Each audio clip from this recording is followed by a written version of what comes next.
Hello guys, for tonight video ay nakain tayo ng alamang. Ayan, so nagluto sa Roda ng alamang, grabe.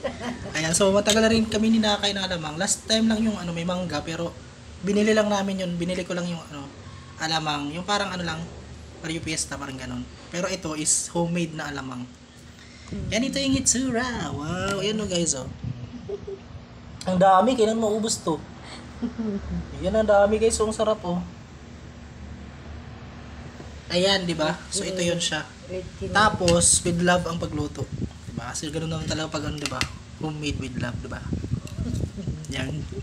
Sakto lang yung alat niya. Tapos yung mayanghang siyang sipa. Ay, sipa, ay ganoon. Basta ito siya, di ba?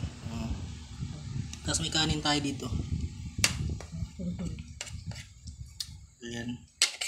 Order ba kayo, guys? Bili na. Ayan, so tikman na natin.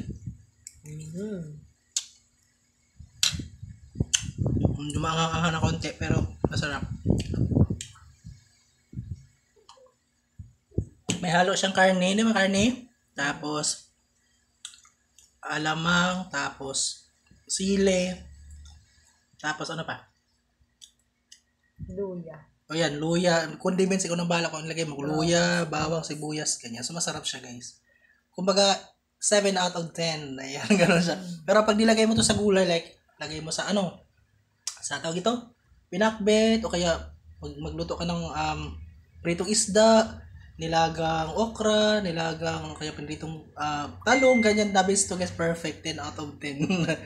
Ayan. Si ate oh.